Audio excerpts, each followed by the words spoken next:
मैं सरताज आलम, खबर 7 से। हम लोग हैं उत्तराखंड के हल्द्वानी में, और हल्द्वानी में आज हमारे साथ हैं वो शख्स जिसने उत्तरकाशी के पुरोला में जो सांप्रदायिक तनाव हुआ और उस तनाव के बाद उसका जो सच देश दुनिया तक पहुंचाया, त्रिलोचन भट्ट, अल जजीरा तक उनकी बात हुई है। उसके अलावा तमाम जो यूट्यूब चैनल थे, उसके बाद जनजुआर से लेकर सब जगहों पर इन्होंने वो सच सामने रखा और पहली बार दुनिया के सामने आया कि पुरोला का आखिर सच क्या है। क्या वहाँ पर जो मुसलमानों की दुकानें बंद कराई गई, क्या वो इल्ज़ाम ठीक था? क्या जितेंद्र जो सैनी लड़का था, उसके बाद जो उवैद लड़का था, उसमें गलती किसकी थी? या कोई प्यार का मामला था, या वो किडनैप का मामला था? इस तरह के सारे सच वहाँ से खंगाले गए। उसके बाद किस तरह से पोस्टर लगे, इस बात को अगर सबसे पहले उत्तराखंड के किसी पत्रकार ने दुनिया के सामने रखा तो उनका नाम है त्रिलोचन भट्ट। और त्रिलोचन भट्ट इस समय हल्द्वानी में मेरे साथ हैं। मैं उनसे भी यहाँ पर जानना चाहूँगा कि किस किस तरह से आखिर इस पूरे मामले में पहुँचे। त्रिलोचन भट्ट जी, सबसे पहले खबर 7 के लाइव पर आपका बड़ा इस्तकबाल है। धन्यवाद। मैं जानना चाहूँगा, पुरोला का मामला सब जानते हैं, हम उस पर नहीं जाएंगे, लेकिन मैं वो सच जानना चाहूँगा जो दुनिया के सामने कुछ और तस्वीर थी, लेकिन अंदर क्या था। इस मामले में दरअसल शुरू से ही पहले दिन से जिस समय घटना घटी उसी समय से इसको एक आवरण दिया गया लव जिहाद का, क्योंकि लव जिहाद इन लोगों का आजकल प्रिय शब्द हो गया है, जो मैं मानता हूं कि पूरी तरह असंसदीय शब्द है। तो लव जिहाद का कैसे हुआ? 3 बच्चे वो जा रहे थे। कहते हैं कि वो बच्ची जो है, जो जिसको पीड़िता बताया जा रहा है, उस बच्ची की जान पहचान जितेंद्र सैनी से थी, और जितेंद्र सैनी का दोस्त जुबैद था, जुबैद जो भी है उनका नाम। और उन दोनों की आपस में अच्छी दोस्ती, आमने सामने पुरोला में उनकी दुकानें हैं, दोनों बिजनौर के हैं ये लोग।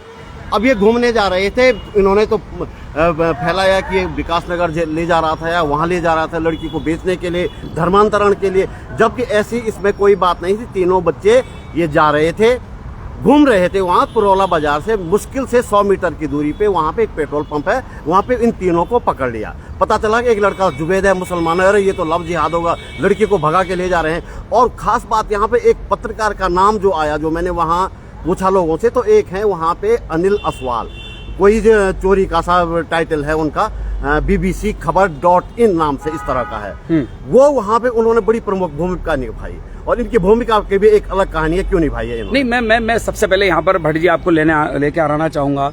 जिस जगह पर वो दोनों लड़के और वो लड़की थी, क्या वो वहाँ पर कोई क्राइम कर रहे थे?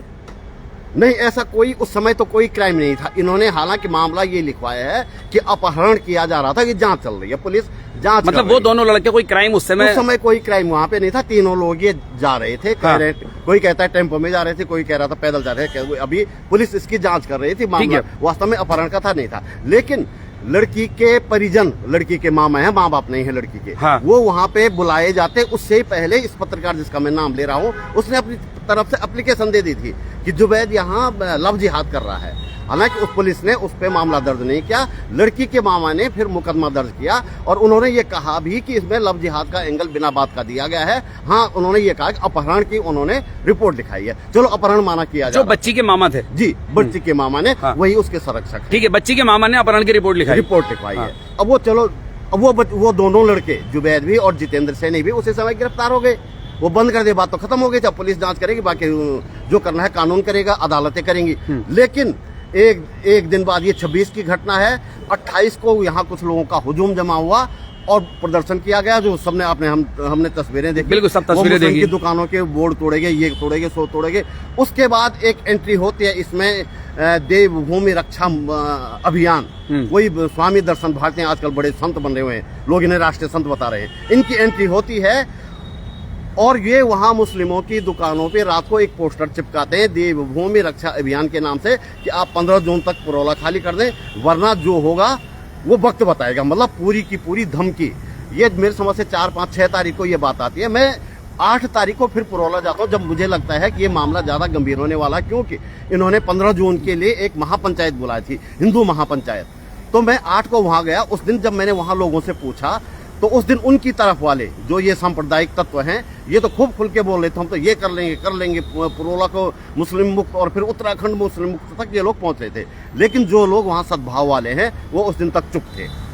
उसके बाद खैर जब मैं वापस आया, तो मैंने जनजुआर के लिए एक आर्टिकल लिखा, और उस आर्टिकल के बाद तमाम लोग पूरी दुनिया के मैं कहता हूँ, कह सकता हूँ कि अल जजीरा तक भी, जैसे आपने बताया, वो उन सारे लोगों ने मेरे से संपर्क किया। मैंने सभी को पूरी बात बताई और ये मामला फिर जो है काफी दबाव बना सरकार पे, और आखिरकार 14 जून को सरकार ने ये जो महापंचायत होने वाली थी वो स्थगित कर दी गई। उसके बाद मैं 17 को फिर गया स्थिति को देखने, लेकिन 17 तब तक कुछ मुसलमान वापस आ गए थे। और पुलिस का मैं एक रोल बताऊं आपको, जब मैं वहाँ 8 और 9 तारीख को था तो उस दिन मैंने वहाँ के जो 1-2 मुस्लिम मुझे मिले, केवल 6 परिवार थे उस दिन वहाँ।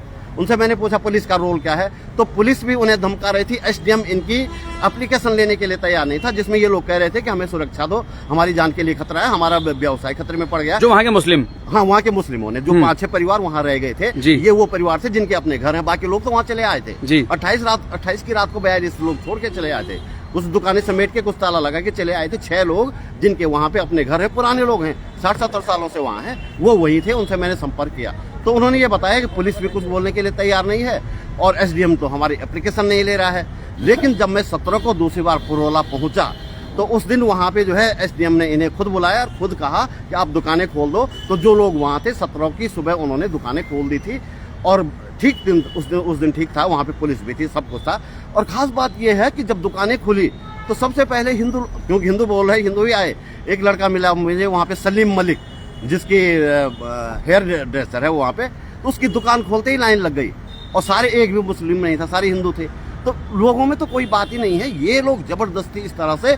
और मैं, यदि ज़्यादा देर न हो रही तो मैं एक बात और बोलना चाहता हूँ, ये तमाम चीज़ें क्यों की जा रही हैं, क्योंकि 2024 का चुनाव है, बीजेपी कई मोर्चों पे फेल हो गई है। पहली बात यह है कि ये बच्चों को नौकरी नहीं दे पा रही है। देहरादून का आपने देखा, इतना बड़ा बेरोजगार युवाओं का वो प्रदर्शन था जिसमें लाठियां चलाई, नौकरी के बजाय उन लोगों को लाठियां मिली। अब यहाँ पे पुरोला में थोड़ा एक ये बेरोजगारी वाला एंगल भी आ रहा है। हो क्या रहा है कि जैसे वहाँ पे बाली खां वेयर क्लॉथ हाउस है, वो 60 साल से दुकान कर रहे हैं वहाँ। सबसे पहले बल्कि कपड़े की दुकान उन्हीं की खुली वहाँ, आज वो गारमेंट का काम कर रहे हैं वहाँ। इनको पता है कि कैसे व्यवसाय होता है, कहाँ से कपड़ा आता है, कहाँ से सस्ता आता है, हमें भी मार्जिन मिले, ग्राहक को भी कुछ हो। अब क्योंकि बेरोजगारी हो गई, वहाँ पे सारे युवक जो हैं जिनके पास नौकरी नहीं है वो दुकानें खोल रहे हैं, कपड़े की दुकानें खोल रहे हैं। अब उनके पास वो अनुभव नहीं है, कहाँ से कपड़े लाएं, कैसे मार्जिन ठीक बैठे, कैसे ग्राहक को भी सस्ता दे, वो हुनर उनके पास नहीं है, बालेखा के पास है।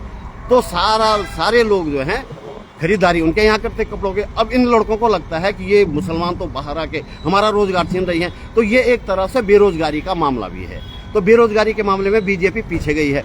दूसरी बात, जो नौकरियां बेची हैं, इस पुरोला से थोड़ा आगे हाकम सिंह का गांव है मोरी, तो ये सारा जो है नौकरियां बेचना और पेपर लीक करना, इसमें हाकम सिंह अभी भी जेल में है, तो उस पर भी पर्दा डालना था। तो ये इस तरह की कुछ चीजें ऐसी में जिसमें पर्दा डाल के बीजेपी चाहती है कि हमारे जो हिंदू वोट है वो हमें मिले। अब ये डर फैलाना चाहते। कितने से मुसलमान हैं वहाँ मेरी समझ से 5000 की आबादी है पुरोला में और 150-200 मुसलमान है, तो उन 150-200 का डर दिखाया जा रहा है, तो इसलिए ये सारा प्रपंच रचा गया है। मैं यहाँ पर 2-3 चीजें आपसे जानना चाहूंगा। नंबर 1, पहला मामला ये है कि आप ये कह रहे हैं कि जब उसका मामा ने वो तहरीर नहीं लिखी, पत्रकार ने लिखी, तो क्या मामा मुकदमा ही लिखाना चाहता था या उसकी जो एक पास पड़ोस मोहल्ले में होता है, डांट दिया, किसी से डटवा दिया, क्या इस तरह का वो सोचता था उसका मामा? अच्छा, मामा उसके अध्यापक है और समझदार आदमी है, ऐसा नहीं। हाँ, वही है ना। तो उन्होंने जो है सबसे पहले तो जो पत्रकार की जो एप्लीकेशन थी पुलिस में, उन्होंने वो फाड़ी। बाद में उनका बयान आया कि भाई मैं तो मुकदमा दर्ज करवाना ही नहीं चाह रहा था, ये दोनों लड़के, ये सैनी भी और ये जुबैर भी, इनको जानता हूं मैं चाह रहा था ये माफी मांगने बात खत्म हो जाए, लेकिन वो नए लड़के वो अकड़ गए, उन्होंने माफी नहीं मांगी, तब इन्होंने जो है मुकदमा वहाँ पे जाके दर्ज करवाया। अच्छा, मतलब वो ये चाहते थे कि अगर ये माफी मांग लें, अपनी गलती को मान लें कि मेरी बेटी के साथ आप कैसे घूम रहे हो, वो घूमने को भी गलत मानते थे। मतलब एक चीज तो ये है, इतना ही है बस। अच्छा, मैं भट्ट जी यहाँ पर एक बात और, क्या पहाड़ के लोगों में एक भय और डर भी इस बात का है कि मुस्लिम्स आकर के उनकी लड़कियों का धर्म परिवर्तन कर देंगे या उनको लेकर भाग जाएंगे या उनकी इज्जत से खिलवाड़ करेंगे? ये भी एक कौन आ रहा है? ये नैरेटिव बना दिया गया है ना कुछ सालों में। अच्छा, पहले तो भाई हमारे भी पहाड़ों में कुछ गांव, बहुत सारे तो नहीं है, लेकिन कुछ गांव मुस्लिम गांव है, वो पहाड़ों की तरह रहते, पहाड़ों की बोली भाषा बोलते हैं, सब कुछ पहाड़ों जैसा है। लेकिन अब कुछ समय से इन लोगों ने ये नैरेटिव बना दिया है कि मुसलमान आके यहाँ पे जो है लड़कियों को ले जा रहे हैं। 1-2 मामले आए भी हैं और मामले तो इनके भी आए हैं ना। मतलब वो तो अपराध है ना। हाँ, वो तो अपराध तक है, वो लव जिहाद। भाई अगर बालिग हैं तो मामला अपहरण का मान लो हो जाता है, और नाबालिग है तो पॉक्सो वगैरह उसमें दर्ज हो जाए, तो अपराध का मामला है। इसके अंदर कोई कम्युनल एंगल क्यों देना? इसीलिए देना है कि 2024 का चुनाव जीतना है। बिना 2000 ये एंगल दिए ये 2024 का चुनाव लोकसभा का नहीं जीत पा रहे हैं। और पिछला चुनाव भी आपने विधानसभा का देखा होगा, पूरा लग रहा था कांग्रेस जीत तो रही है। मामला जो फ्रेंडशिप थी वो तो जितेंद्र सैनी की थी उस बच्ची के साथ, जी। ठीक है नहीं, लेकिन उसमें उबैद का क्या मामला था? उबैद केवल जितेंद्र सैनी का दोस्त था, ये तीनों उस समय साथ थे। लेकिन यहाँ भी ये किया गया, जितेंद्र सैनी तो आपने सुना भी नहीं होगा, किसी समाचार माध्यम में नहीं आया, ये तो सीधे लफ्ज याद हो गया, केवल जुवैद वहां सामने आया। ये जितेंद्र सैनी तो कहीं दिखाई नहीं उसके बाद, जबकि गिरफ्तार दोनों थे। मुकदमा लड़की के मामा ने दोनों के खिलाफ लिखवाया, दोनों के खिलाफ लिखवाया। तो अभी मैं ये बात कह रहा हूँ, दूसरा वहाँ जो प्रदर्शन हुए उसके बाद जो 15 तारीख को महापंचायत होनी थी, क्या उसके मामा भी उसमें शामिल थे? नहीं, मामा बिल्कुल नहीं थी, बल्कि मामा का बाद में एक बयान आया। मैंने बहुत कोशिश की उनसे मिलने की, लेकिन इन लोगों ने, उन्होंने खुद कहा है कि पत्रकारों ने और हिंदू संगठन के लोगों ने मुझे इतना परेशान किया कि उन्होंने वो कमरे में बंद होके बाहर से ताला लगवा दिया। उन्होंने किसी की न फोन उठाया न कुछ किया। वो उनको दबाव डाला गया कि जो पुरोला में पहले प्रदर्शन हुआ, बड़कोट में हुआ, उसके बाद नैन बाग में हुआ, कई उत्तरकाशी और वहां तक हुआ, उन पर दबाव डाला गया इस प्रदर्शन में हमारे साथ आओ। लेकिन वो किसी प्रदर्शन में शामिल नहीं हुए, किसी भी प्रदर्शन में नहीं गए। वजह क्यों नहीं आए वो? क्योंकि वो तो उन्होंने खुद ही कहा है कि ये लव जिहाद का मामला तो बिना बात के बनाया गया है, ये तो केवल अपहरण का मामला है, एक अपराध का मतलब भांजी उनकी, परिवार उनका, जी, और नफरती चिंटू लेके चल पड़े। जी बिल्कुल यही मामला है। अच्छा, दूसरा यहाँ पर मैं एक बात और आपके पास जानना चाहूंगा, पुरोला के बाद जिस तरह से मीटिंग्स हुई, उत्तराखंड के कई जगहों पर मीटिंग्स हुई, उसके बाद कई जगहों पर ये कहा जाने लगा कि जो अल्पसंख्यक हैं उनको यहाँ से भगाओ, कई जगहों पर वारदातें भी सामने आई, हल्द्वानी भी उसमें से एक है। तो ये यकायक एक योजना का हिस्सा है या ये एक अपने आप भेड़ चाल है उत्तराखंड में, इस तरह से शुरू हो गया? बस ये भेड़ चाल ही कही जाएगी। देखो, इस तरह के मामले जो है आपसी दोस्ती के, प्रेम के या अपराध के भी मामले, वो तो हर समाज में है ना इस तरह के लोग। क्या हिंदू लड़के हिंदू लड़कियों को नहीं ले जा रहे हैं? खूब हो रहा है। लेकिन जहां मुसलमान एंगल आ जाता है वहां ये तुरंत झपट पड़ते हैं, तो लव जिहाद हो गया। ऐसे ही लैंड जिहाद है, मजारों का मामला है, ये तो उठा रहे हैं ना। अब मजारों के मामले की मजार बन गई हैं जी। पुरोला में कौन कौन से संगठन थे जो इस पूरे मामले को हवा दे रहे थे या आगे ला रहे थे? पुरोला में एक था ग्राम प्रधान संगठन, हाँ, आसपास के गांवों के जी। एक था व्यापार संगठन, और एक ये देवभूमि रक्षा अभियान। ये 3 संगठन जो मेरे सामने आए हैं। हाँ। अच्छा, ये देखिए, ये व्यापार मंडल जो है, व्यापार मंडल वाले आप बाद में कहते हैं कि नहीं जी, हमने तो इनको ले जाने को तो कहा ही नहीं था, ये वापस आ जाएं। लेकिन वही व्यापार मंडल है जिसने ये घटना सामने आते ही, जो व्यापार मंडल का व्हाट्सएप ग्रुप था, उसमें से सारे मुस्लिमों के नाम को हटा दिया था, उनका नाम। अच्छा। यही व्यापार मंडल। और बाद में अब कहते हैं अब तो चले गए, मतलब पीछे कुछ सामने कुछ। हाँ। अच्छा, कुछ लोग वहाँ ऐसे भी सामने आए जो किसी ने बताया मुझे कि दिन में तो वो प्रदर्शन में है और रात को जो है वो उनको फोन कर रहे हैं जो वहां से चले गए थे, नहीं आप चिंता मत करो, अभी मत आना, बाद में आना। इस तरह के लोग भी समाज में हैं। और एक मतलब डबल स्टैंडर्ड भी चल रहा है। एक वहाँ पे दुकानदार, एक तरफ सिंपैथी भी है और दूसरी तरफ उनके खिलाफ प्रदर्शन भी है। ऐसे भी लोग थे, इस तरह के लोग हैं। और एक दुकानदार मुझे कह रहे थे, मुस्लिम, वो कह रहे थे कि भाई साहब मुझे अफसोस हुआ, जो लोग मेरे पास आते हैं, भाईचारा हमारा इस तरह का है, वो भी उस प्रदर्शन में शामिल थे। तो इस तरह के लोग भी ना। तो ये कैसे पनप रहा है कि जो लोग लिबरल भी हैं, या जो लोग कहीं ना कहीं आसपास सब धर्मों के लोगों से मोहब्बत भी करते हैं, लेकिन मतलब इतनी बड़ी तादाद में फिर प्रोटेस्ट भी करते हैं, ये दो चेहरे कैसे बन रहे हैं? बिल्कुल ये भेड़ चाल ही है। और दूसरा ये है कि ये लोग ये नैरेटिव जो है लोगों के दिमाग में बिठाने में सफल हो गए हैं कि मुस्लिम जो है सारा गड़बड़ मुस्लिम। पुलिस का रोल क्या था? पुलिस का रोल शुरू में तो जब ये जिस दौरान 28 के बाद सारे लोग थे, पहली बात तो ये है ना, जब वो आप तोड़फोड़ का वीडियो देखिए, पुलिस भी है यहाँ। पुलिस की मौजूदगी में कुछ दुकानों पे काले क्रॉस लगाए गए हैं, वो पुलिस की मौजूदगी में हुआ। उसके बाद जब सारे लोग चले गए थे, 6 परिवार थे, ये 2 लोग पुलिस से मिलने गए कि भाई हमें सुरक्षा दो, हमें व्यवसाय भी करना है, हम कैसे अपने बच्चे पालेंगे।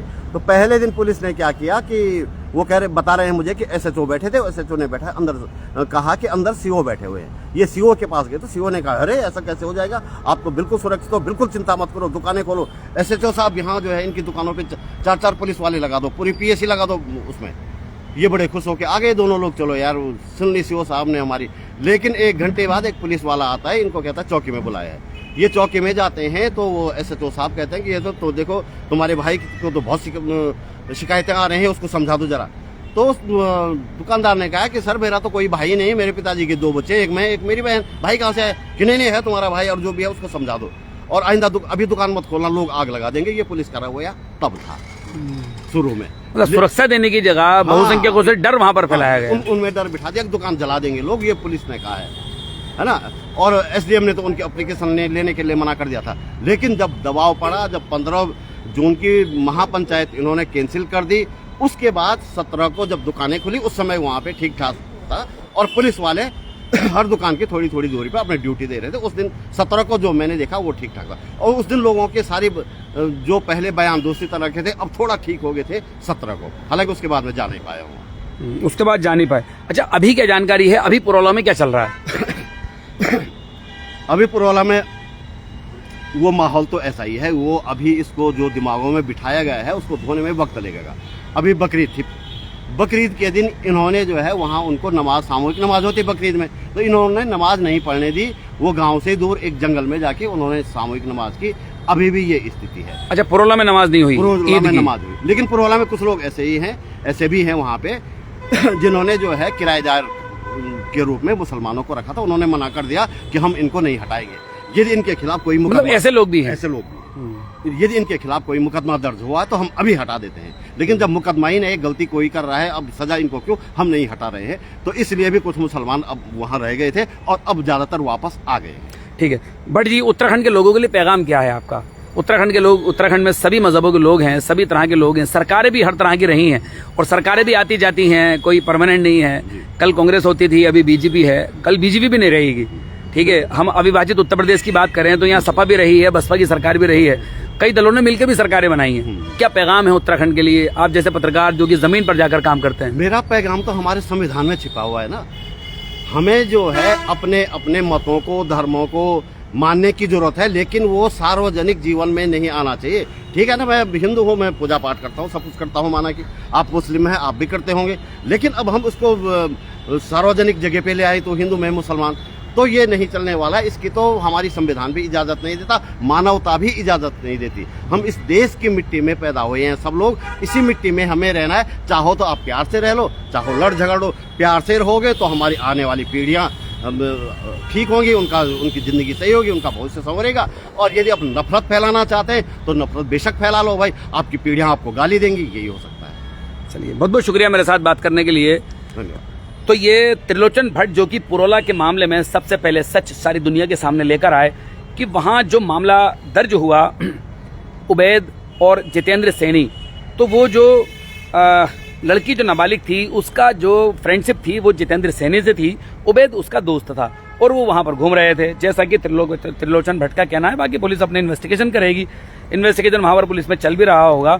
लेकिन उसके बाद वहाँ पर उसका इस्लामोफोबिया के तहत वहाँ पर मुस्लिम एंगल उसका लेकर आया जाता है, लव जिहाद का नाम लिया जाता है और फिर पुरौला में प्रदर्शन हुए, वो सब आपने देखे। लेकिन उसके बाद ये आग उत्तराखंड के कई शहरों में दिखाई दी। हल्द्वानी के कमल व गांजा में भी ये आग पहुंची और कई 100 दुकानों को, पुरौला में तो सिर्फ 42 या 45 दुकानें ही बंद कराई गई और परिवारों को छोड़ना पड़ा। लेकिन हल्द्वानी के अंदर सैकड़ों की तादाद थी जो दुकानें बंद कराई गई। वो तो समय रहते यहाँ पर चीज़ें ठीक हुई और बहुत ज़्यादा मामला आगे नहीं बढ़ पाया। हल्द्वानी में भी जनवादी लोग इकट्ठा हुए, अभी 10 दिन पहले भी हुए थे और कल भी सद्भावना सम्मेलन बड़ी तादाद में यहाँ पर जनवादी लोग पूरे उत्तराखंड से आए थे और उनका यही कहना था कि संविधान के हिसाब से देश चलेगा, किसी पार्टी या संगठन के हिसाब से देश नहीं चलेगा। उत्तराखंड भी सबका है, देश भी सबका है, यही यहाँ पर सबका कहना था। तो साथियों, जो त्रिलोचन भट्ट पूरे सच को उन्होंने दुनिया के सामने रखा, हमने खबर 7 के लाइव पर भी सीधी तस्वीरें उनकी बोलती हुई आपको दिखलाई। तो साथियों, आपको हमारी ये खबर कैसी लगी बताना ना भूलें। भाईचारे और तर्कों को ध्यान में रखकर आप कमेंट इसमें जरूर करें। वैज्ञानिक नजरिए और सामाजिक विज्ञान के नजरिए से आप इसमें कमेंट जरूर करें और उत्तराखंड की जो परंपराएं रही हैं आप उनको ध्यान में रखते हुए अपनी बात रखिए। साथियों, आपको हमारी ये लाइव कैसी लगी बताना ना भूलें और इसमें लाइक, शेयर और कमेंट जरूर करें। साथियों, मैं चलता हूँ, मैं आपका दोस्त, आपका भाई, मैं सरताज आलम, खबर 7 हल्द्वानी।